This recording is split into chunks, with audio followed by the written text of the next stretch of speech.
So my name is Ali Mustufa, and I build human networks. I hope you know me. I will skip my introduction as always. And if you'd like to know more about me, you can connect me on LinkedIn or Instagram. I have been speaking a lot, and I have been working in this field for last 2 to 3 years. So I've gained a lot of experience, and this series actually gives the ability to you to get started with and understand what are the failures which everyone faces on a daily basis and how to overcome them easily. So let's get started. Today's topic is about college life, a very important phase of everyone. And I hope you are also college students, so you might be able to relate it that, many people, even you are very excited to go to college, but you're not so excited as of now. And I have been to college twice, so I have done diploma and then I have done degree. So I didn't do a regular 11 12 and then a degree. I went to a diploma, and then after a diploma I did a degree, so it was like a mini degree and then the main degree. And I did experience the complete 3 year of my life, in the student phase, and then the complete 4 year of my life in the engineering phase. So 7 years is what I have spent in college. You can say technical education, and to some of my experience, this is a session which I have taken. Okay, to actually some of the experience of what it is like to be in college, and how it, what mistakes do we do, how to overcome them, what are the tips and tricks, and etc. etc. So let's get started. The very first thing I want to tell you is about the difference people find that they are different from IITs, and they didn't crack IIT. Every one of you tried maybe IITs, and you didn't get into an IIT, and you are now a different entity. You are you are at a college which you never imagined you will go. Most of us are at that phase, and many people ask me, what is the difference? So many people discredit IITs most of the times. They're like, he's an IITian, so what? Like, no, he has really worked hard and he is there in IIT. So don't discredit someone for his hard work. So what is the difference? What if you ask me, what is the major difference you find across students? I have interacted with more than 50,000 students across India and into 32 cities. Okay, so I know how students think and what is the major difference between a student in IIT and a student in a normal college or 3 tier, 2 tier college. Okay, and what I found out is the major difference between them is the mindset of how people think, how IITians think, and how normal students, you and me, think. Okay. Um, it also sums up what the opportunities which you might be getting, or these other people, or the peers might be getting, and IITians might be getting. They might be getting a lot more opportunities than you, and so on and so forth. But the major difference which I see is in the mindset of the people. I have taken sessions for normal students from 3 tier institutes to 2 tier institutes to IITs and NITs, and I have seen a very drastic change in how they think, again, how they execute. Because the mindset is so strong that even if you remove all the opportunities which are there in front of them, they will still be able to crack that big companies very easily and efficiently. And if you see, within 2 tier and 3 tier colleges, there are some students who are able to also crack this companies and companies and big institutes for MS and etc. So how do these people do it? What difference do they put in their efforts or etc. so that they can crack that institute, and come up with that output. Um, if you talk about mindset and what do I really mean by that mindset, I will tell you my story to be very frank and to be very truthful. Okay, the first thing which comes to the mindset is about college is about enjoyment. College is about making memories. College is about party. College is about going to trips with friends and so on. Whereas what I have seen mostly is college life is, yes, about that only 5 to 10%. Okay. it's more about your future, your professional life, okay, which you are going to continue after your college. Because after your college you don't die, right? And because you don't die, so you have to live, and you have to live for at least 10 to 20 years. That's how constant it is. And what you will be doing in that 10 to 20 years is totally decided by what you do in your college life. So you try to explore your passion, you try to do XYZ things and so on, and then that's what you continue for your rest of your life. So one major mindset gap which I see in normal students of 2 years, 3 years is that they think college is for partying 100%. They think college is for relationships, it's for enjoyment, it's for everything apart from studies, apart from making themselves professionally sound, making themselves at a level where they can go out and earn for themselves. And that is the major mindset difference. Second difference is constant denial that I'm not an IITian, I cannot get a good job, I am not from a top tier institute, I cannot get opportunities. Okay. I am a failure, I am XYZ, XYZ, XYZ. And that constant denial leads to ignorance, and you ignore your professional life, which is coming in the near future. After 2 years, after 3 years, and you're like, oh my God, what should I do now? Should I settle on a package of 3 lakhs per annum? What should I do? And that's what constant denial leads to. So in early college days, you will be on a constant denial of all this. And then once you realize that, that's too late, and you start wasting your professional years doing extra courses, post graduation courses, and so on. Third part is show off. Here you can see on the right hand side, show off. So what I have seen, I'll tell you my story, okay? So I never went to Starbucks, McDonald's, and etc. I didn't even knew their names, okay? To be very frank, when I was in first year, when I was in first year diploma. And that time, I didn't go to McDonald's before that. I did went to, Domino's once. But apart from that, I didn't went to any of these outlets. And when I went into diploma the first year, we used to get a pocket money of $100 for a week. And middle class family typically, so you don't expect much from them. But yeah, 100 rupees a week were a lot for me, because I never used to spend so much money. So 100 rupees a week for too much for me. And I used to save approximately 50 to 60 rupees in a week, almost. So one day it was like mid sem, I guess 6 months passed in college, and suddenly everyone made a plan that we will bunk today and we will go to McDonald's. And I was like, okay, McDonald's might be a restaurant or something like that. And you're like, okay, let's go to McDonald's. And every one of us went to McDonald's. And the rate card there was really crazy, because things started from 50, 100, 200, 500. And I was like, okay, this is crazy amount of money. And I was like, okay, I will go with the very smallest one. So I guess the cheapest one was aloo tikki. And I was like, okay, let's go with aloo tikki. And that was $30, I guess, with taxes and everything. So I was like, okay, I will go with that. And then my friend comes suddenly and he's like, hey, Ali, what are you eating? I'm like, aloo tikki. And he's like, no, let's make it a meal. And he suddenly made it a meal, and I had to pay $100. He gave me 2 rupees return. And I was like, oh, this is my 1 week's pocket money. And before we started eating, everyone started clicking pictures, and they were like, okay, let's put this on Instagram and put it on, etc., Facebook and all. And I was like, okay, we clicked photos, and then we ate it, and then we went out. And I was like, okay, how is this happening? And afterwards, after that, one McDonald's visit, I realized that every day they would go and they would post pictures of them eating burgers and etc. etc. etc. Now, to me, that was really strange, and obviously, I was having a peer pressure kind of a build up, and I was like, how can they eat McDonald's every day and I cannot? And I need to find a way out of this. And that's when I started kind of thinking about financial part, that I want to earn money, and once I start earning money, I will be able to go out there and buy burgers and whatever I want in that restaurant.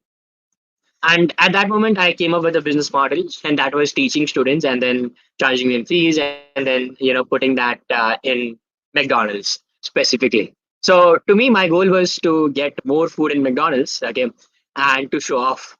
That was the you can say, baseline for earning money. And I soon started going McDonald's every day, like every day, in the morning, in the afternoon, and whatnot. And I started posting pictures, and I was suddenly the cool guy out there.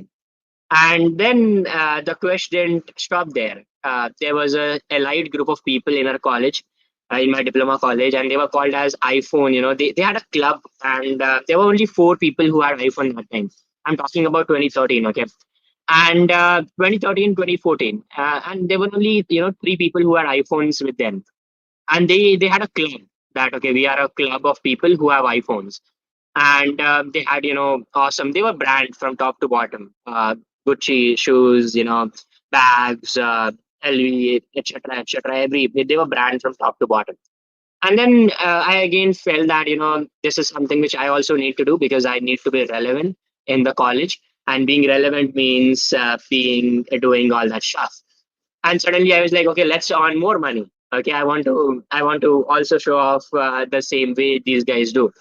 And at that moment, I started making more money, and I started taking more classes. I started doing more hustle. And soon afterwards, I realized, like after 6 to 8 months, that Starbucks is something which is more worth than all these restaurants. It is more expensive. No one in our college knows about Starbucks, and it has a global brand. So I was like, let's go to Starbucks. And that's how I started going to Starbucks. And I started posting pictures about Starbucks. You won't believe me. I spent around, good amount of money to get the gold membership of Starbucks. And I had that gold card to show off. And that's all I did only for show off. Okay. Nothing to be, ashamed. I'm kind of, if I look back, I'm very much, I will be like, this is the younger me. But yeah, that's what I did when that show thing hit me. And soon I realized that after in second year of my diploma and third year of diploma, I realized this, that what was happening was I was earning money and spending them at these food outlets, whereas the people in my group were spending their dad's money. So that is totally two different things. And I was like, if I'm earning money, I need to save it. I need to maybe invest it somewhere.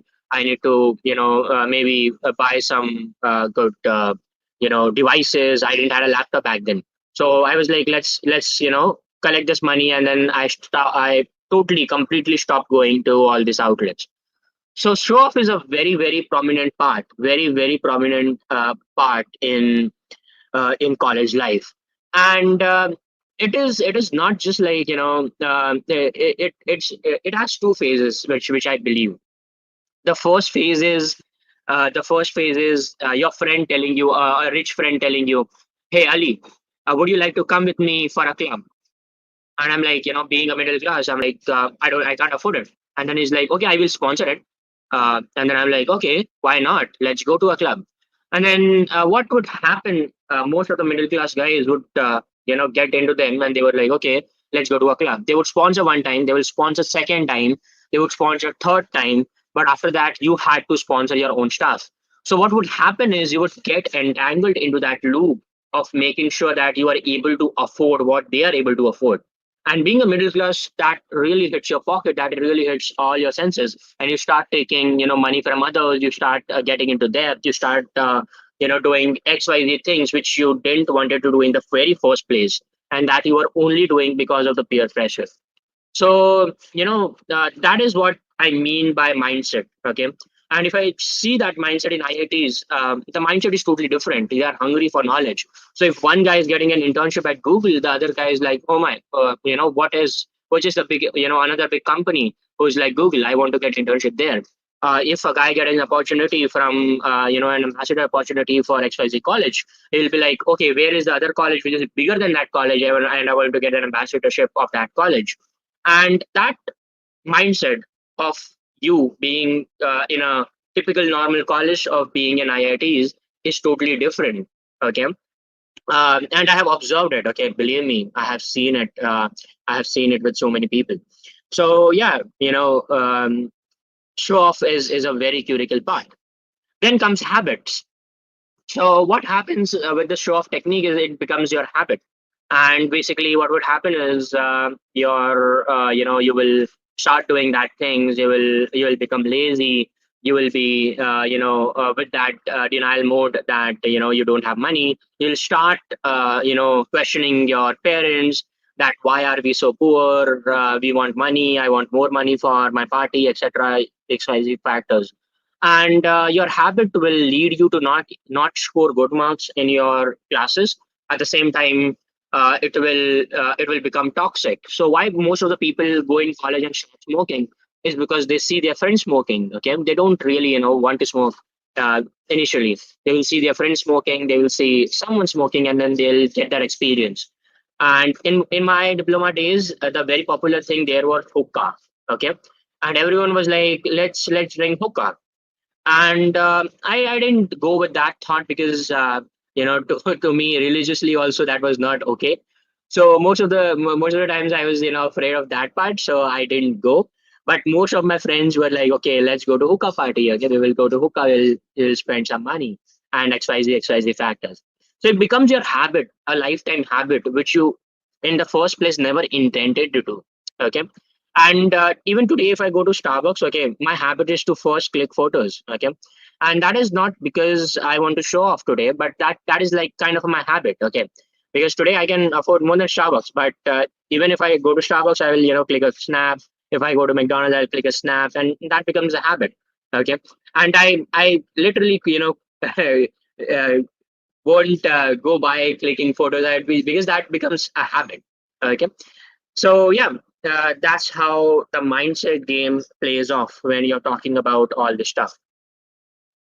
Another thing about my opinion over all this and realization was when I started starting my journey. I started my journey, and I started delivering sessions. I started to know the mindset of other people. The big institutes. When I was part of big B schools, I was conducting MLAI sessions for them, and when I saw their mindset, I was totally amazed. And at that moment I decided that I wanted to do something for all this stuff, and that's when I zeroed down on my vision statement.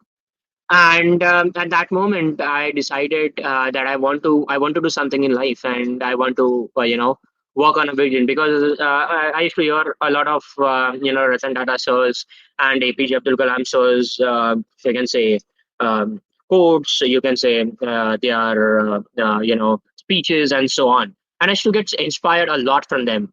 So I wanted to draw a vision statement. Okay, and the vision statement which I wanted to draw was for these students who are getting entangled into this loop of mentality, peer pressure, show off, and others. So the first thing which I came up with was make students realize their potential. Okay, students have a potential. Okay, they have a potential to do wonders in the world.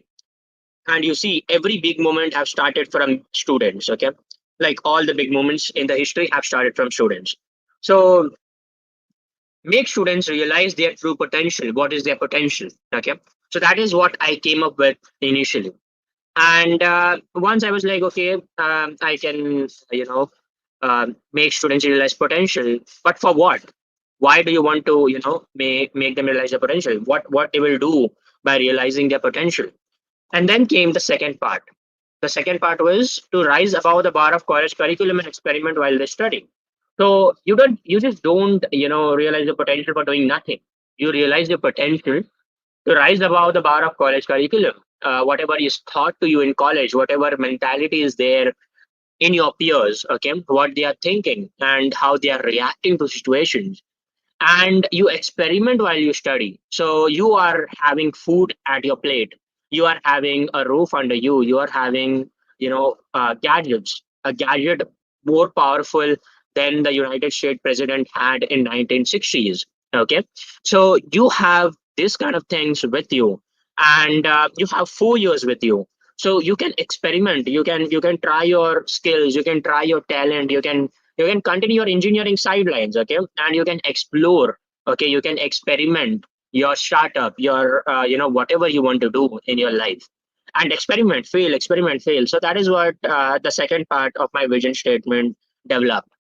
And then the third part developed, saying that why should they experiment being in the college?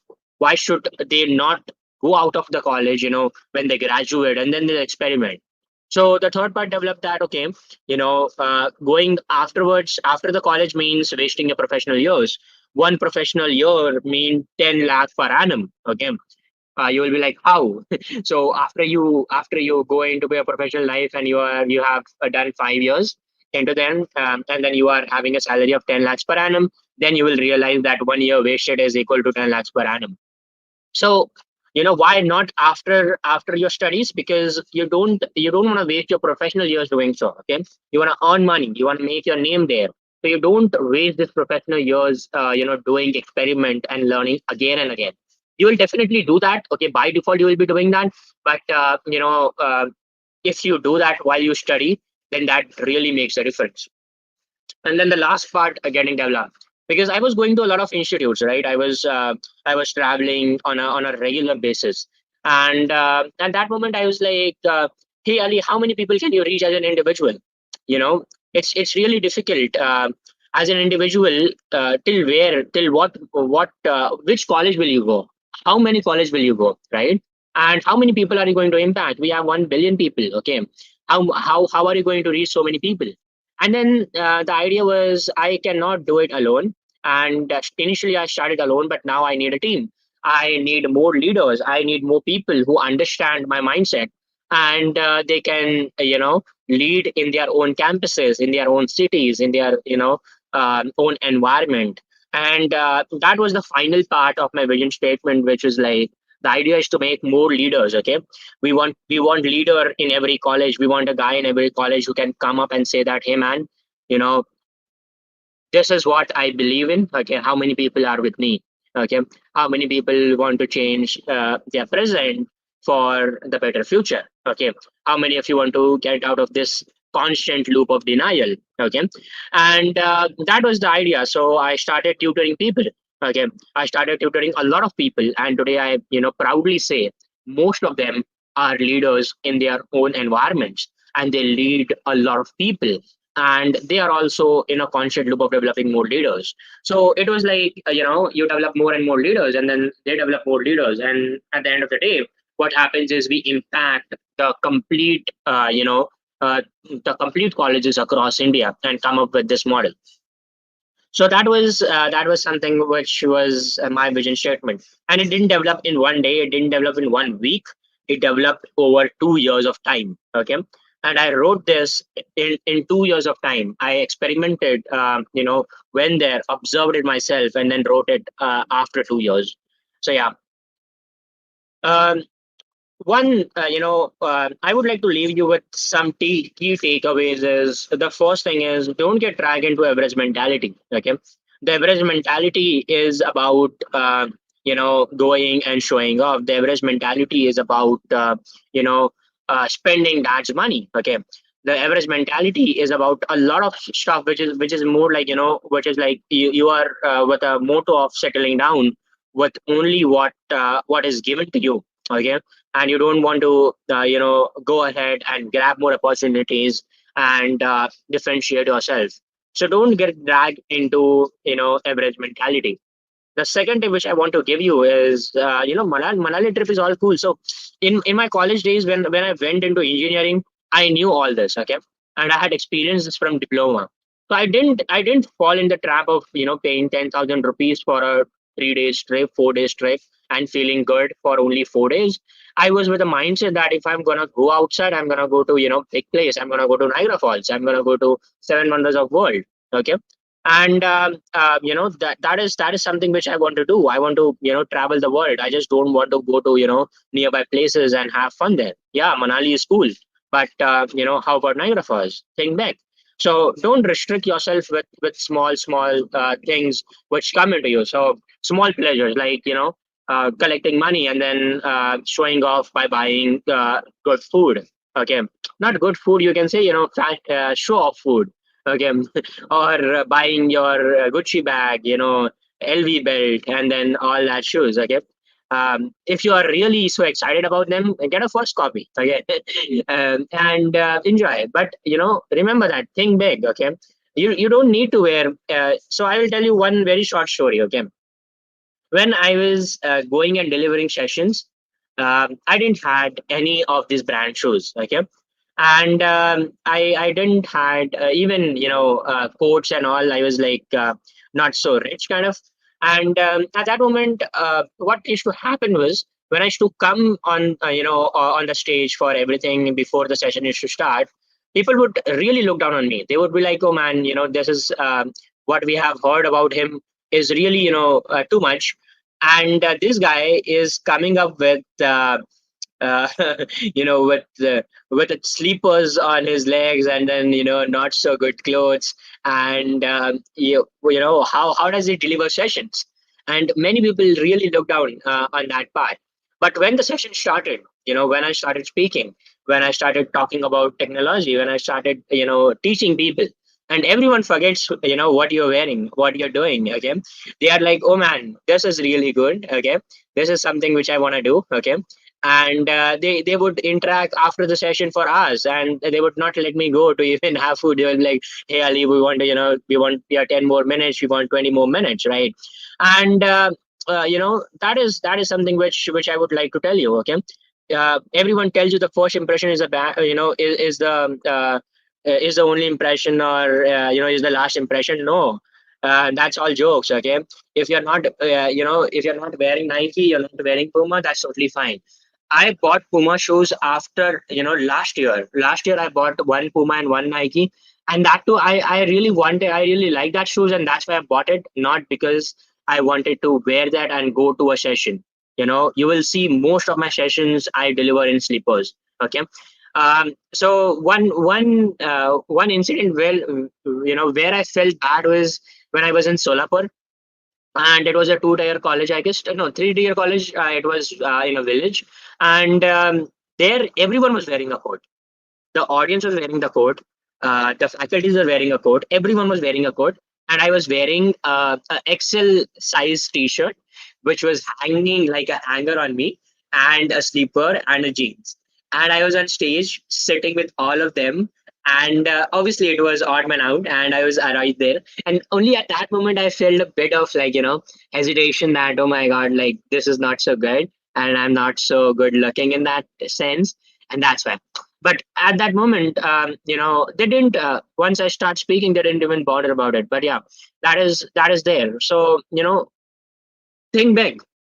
Don't think of that little things. Okay, that you don't have a better shoes. I didn't have a laptop. I used to sit on my college computer, and I used to do everything from there. And once I bought a laptop, it was a second-hand Dell laptop, which was i5. Okay, i5 third gen, and I did good things with that laptop before I bought this Omen. So think big. Okay, don't fall into that trap of average mentality.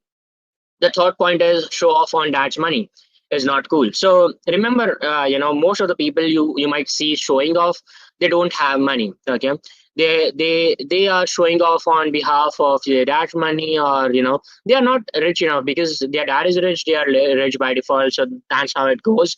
But they also realize afterwards, that showing off is not cool, and showing off of dad money is really not cool. So my MSP point was my MSP point at that moment was, hey man, you're buying McDonald's with your dad's money, I am buying with my money. Okay, so get the hell out of here. And that was my MSP, because okay, I'm buying a jumbo vada pav with my money, not my dad's money. Okay, so that was my MSP at that moment. So remember, showing off on dad's money is not so cool. But don't do that. It's really not the mentality which you should have.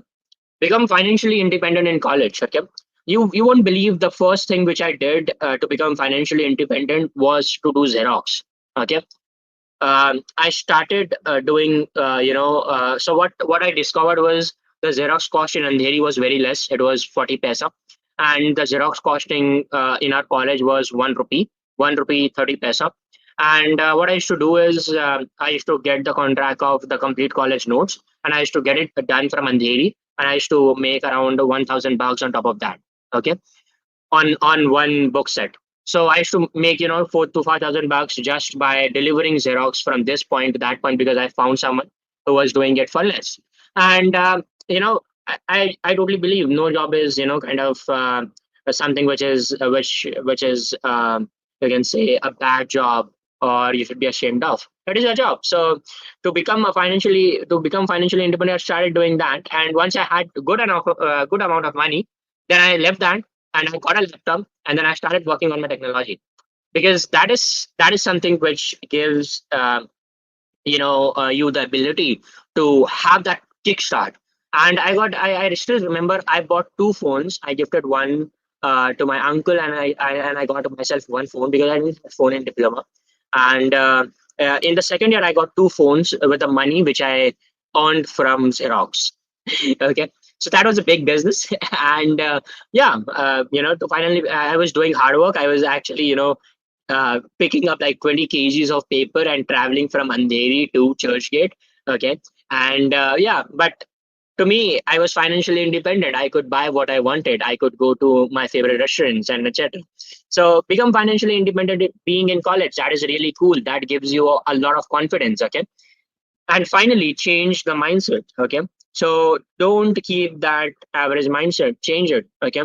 Bring the change. I always say change is possible, but it takes you to start with.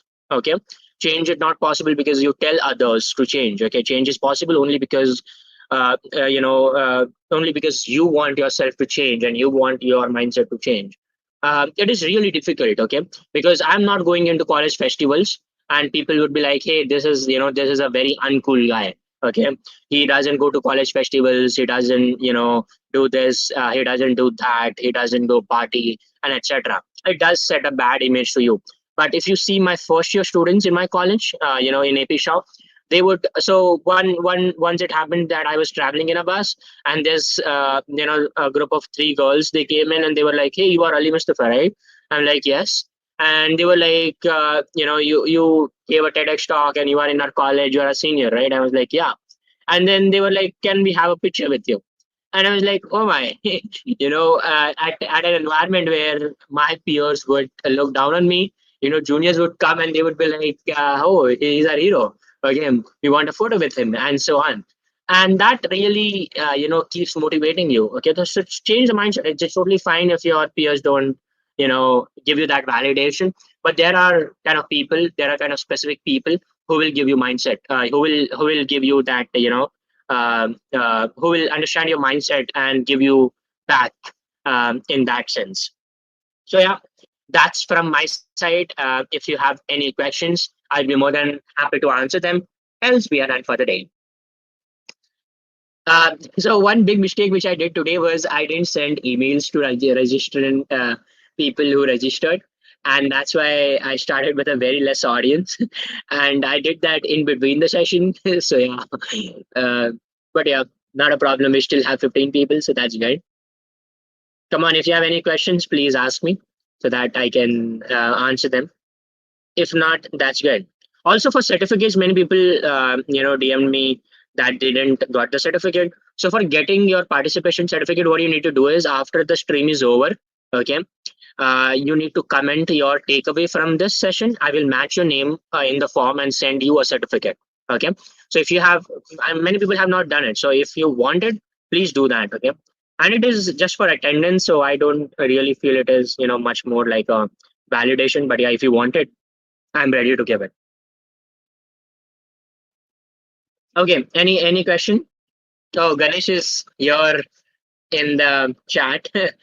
Yeah. Um, thank you, Ashil.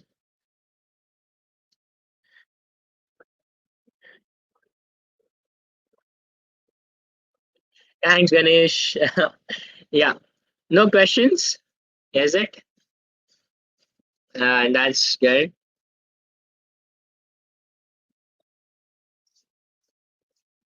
Okay, so we have a question from Manav. How do you deal with the fact that college syllabus is so painstakingly irrelevant and want to keep doing more application based things, and I don't feel like focusing on syllabus? So, um, see, in my case, my dean, I created a very good rapport with my dean administrator.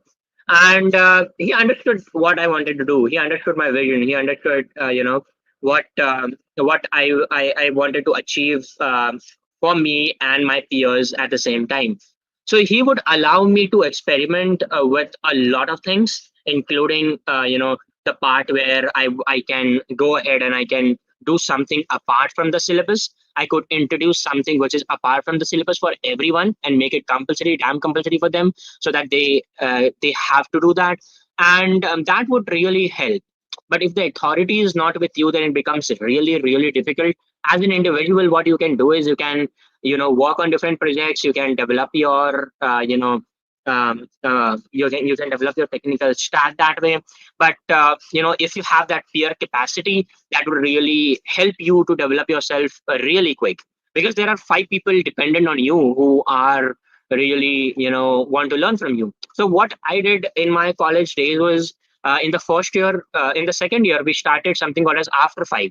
Okay, so the concept of after five was, you stay in the college till 5 o'clock. You do your syllabus, okay, and after five, once the five o'clock hits, we are going to sit and we are going to do application based projects. We are going to do projects which are required in the industry, and we had 10 people waiting after 5, and they used to wait till 7 and 8 o'clock. Okay, and our college is in Kasaragod only. It is like far away from Mumbai. Okay, it takes 2 hours to go to my college. But people living in Powai, people living in Andheri, people living in Paikala used to wait for after 5 classes. Okay, we had only 10 people, but that really built up the pressure. That really built up, it forced the HOD to stay till everyone was there in the college. Everyone, there was a faculty who was monitoring us. We were learning, we were teaching, and we were doing awesome projects. Now, if you are able to even get that 10 people, that is something which will help you to come out of this orthodox of syllabus and develop something on top of that. Um, Ganesh is again must. Okay. Thank you, Ganesh, man. Really happy that Lord Ganesh is with us here in the chat. Ganesh OP, everyone. Working on different projects is addictive. That's the thing. Yeah, true, man. True. Obviously, it's so addictive that at the point you will be like, man, I just want to do side projects, and I did that. Okay, I actually skipped the whole complete final year project, and I actually did a side project. And then I, kind of, you can say, I just bundled my final year project and gave it, and I was like, here is your final project, because I am more interested into my side projects. So yeah. Thank you, Manav. Definitely, if you need any suggestion to reach out to me, I'll be more than happy to help you out there.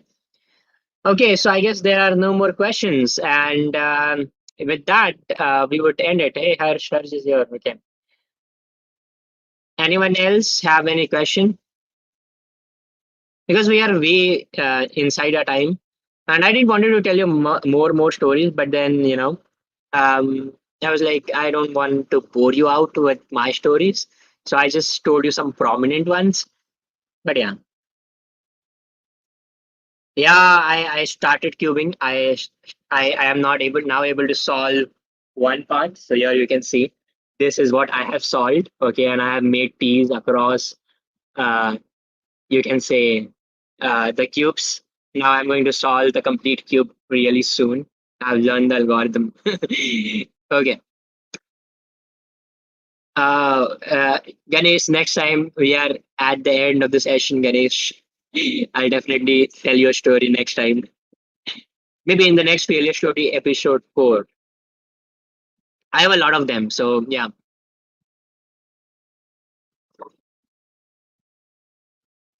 Thank you, Farinda. um, I know, man, it really, hits you there when you are at that point that, man, I want to do something, really out of the way. So yeah. Thank you so much. Bye bye. Have a good day. Oh, there is one more question from Chandan. How to be good in communication? I speak to myself a lot. A lot means a lot. Okay. And that helps me to practice, so in, the key to good communication is to indulge the audience in what you believe. Okay, so at times what would happen when I'm talking about machine learning, there are people from B school. Okay, why do you want to learn machine learning? They are from B school. Okay, they are talking business, and I'm talking machine learning. I'm talking technology. So why would they want to hear me? So a way of good communication, to keep a good communication, it is to become one of them, to become what they are. Okay, so if I'm talking to a B school, I will talk in business sense. Okay, I'd be like, okay, this is what machine learning is going to earn you up to. Okay, this is what you're going to get. So remember, being good at communication comes from practice and only practice. Okay, watch English movies. Okay, that will help you to get some jargons. Okay, and I still, if you're talking with Indian audience, I will tell you to not use big words. Keep it as simple as you can. And the way to effective communication is to deliver your message right and clear. So it should not be like after you speak, after you give your session, people come up and they will be like, "Hey, what do you mean by this word?" Or what do you mean by this sentence? Okay, that should not happen. So practice a lot, and try to talk to yourself. Try to see you how you talk. So one major problem which I had majorly while when I started was I was not able to look at me and talk. So because it feels so weird, like look at yourself and talking. So what I should do is I should talk to myself most of the times. And yeah, so that is how I improved. Um I am better at being or communicating with people. But there are I would recommend some books, and I'll put that in the mail afterwards, and you can check them out. That would really help you out as well. Okay, Manav also has another question. Um, I have another one. Any tips to focus on studying for longer sessions? The syllabus-based stuff, it's interesting. Then it's easy, of course. Okay. So what I would say to syllabus stuff is what I used to do is I used to, if you talk about syllabus, technically I had done diploma, so I knew most of the things which they were going to cover. But for things which I didn't knew, I used to, make friends who were good at understanding all these concepts and telling me in very short what it means, and I would wrap my writing skills around it and present it like a cake. Okay, so it would be like I would make sure that whatever is there in the syllabus. Okay, is something even if it's not interesting, it is something which I understand from someone who understands it better than me. Okay, and then he comes up with his own version and then explains me that okay, this is how it works. And then I would definitely go ahead and write it in an exam. I never took syllabus seriously, so I never studied any part apart from maths. Also for maths, I took only one time, so it was like it was golden. I can say it was platinum, right? It was not even golden; it was platinum. So at that moment, I started, focusing on maths as a point of view for learning machine learning. So machine learning was very interesting to me, but maths was not so interesting to me. So I was like, why not, say that, learn maths because you love machine learning. And because you want to do that, then they both will combine and give you a right combination. And that's when I started learning maths really good. And at that moment, I passed maths class. At the same time, I was good in machine learning. So try to relate to it. If you don't relate to it, then it is useless. You just learn till how much point you pass. Okay, it doesn't really matter, because in the future, if you want to be a musician, it definitely doesn't take C++ to become a musician. Okay, it takes good good understanding of music, and good understanding of that subject. So you don't want to waste your time to learn C++. What you want to do is you want to focus on your music subject, and at the same time, to pass that C++, subject, you get someone who is expert at C++. You sit with him for 10 minutes, get all that knowledge, and then go ahead.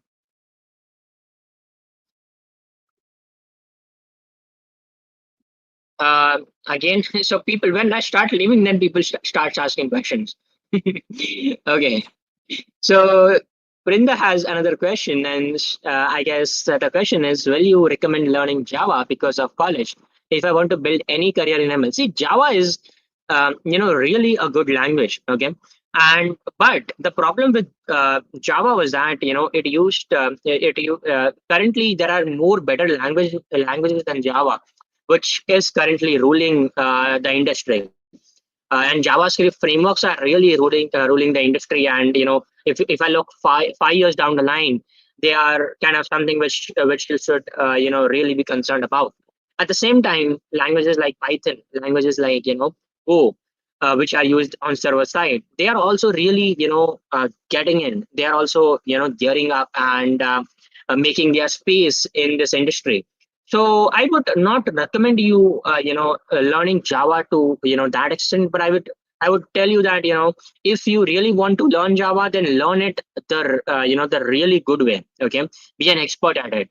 But if you really want to build your career in machine learning, then I would definitely tell you to go with C, or C because C is really famous. Most of the frameworks are written on C, or you go with Python, which is more like a high level language, but there you can use different libraries which are made in Python. And I will really recommend you learning Python in that case, because then you want to implement systems, and you want to put them into place. So Python and JavaScript will definitely help you out. Not a problem, right? Don't be sorry. People nowadays say sorry for little things. Okay. Okay, so that's it. I guess thank you so much for joining in. I guess is there any other question? Is an engineering discipline useful in getting into a good B school? I don't know, Mano, because I have not been to a B school. But like I have seen that many people consider a lot of factors apart from CAT, like your profile, why you want to be in a B school, and etc. So I don't really know. I have taken sessions for B school guys, but I have never been to a B school, so I won't be able to answer you this question. Okay. Thank you so much for joining. Thank you. Bye bye. See you in the very next episode of Failure Stories 4.0. Have a good day.